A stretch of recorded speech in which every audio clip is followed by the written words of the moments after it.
Des femmes, des hommes, des enfants, accrochés à l'espoir d'un avenir meilleur. Parmi ces images de migrants arrivant à Lesbos, au large de la Grèce, celle d'un corps, sans vie. Il y a des jours où, en parcourant le littoral, on trouve des corps sans vie sur la plage. Ce jour-là, en roulant en voiture, j'ai vu ce petit garçon.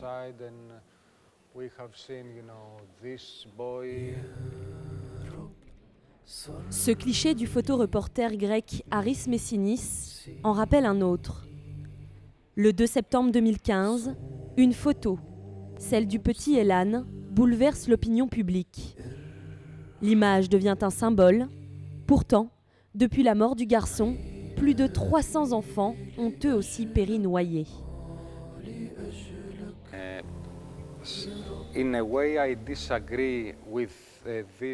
D'une certaine manière, je désapprouve le fait qu'une seule image devienne un symbole alors que nous voyons des centaines de morts tous les jours.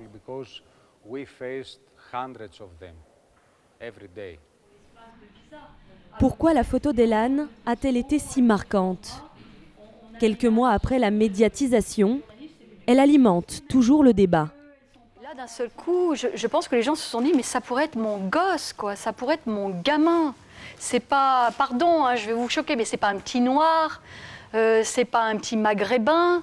Physiquement, c'est un petit garçon avec la peau claire, habillé de façon moderne, européenne. Ça peut être n'importe quel gamin de chez nous. Marie Dorini, photoreporter, connaît bien le sujet des migrants. Il y a quelques mois, le Parlement européen lui a commandé un reportage. Sa mission ? Dénoncer l'horreur vécue par les femmes et les enfants pendant les traversées.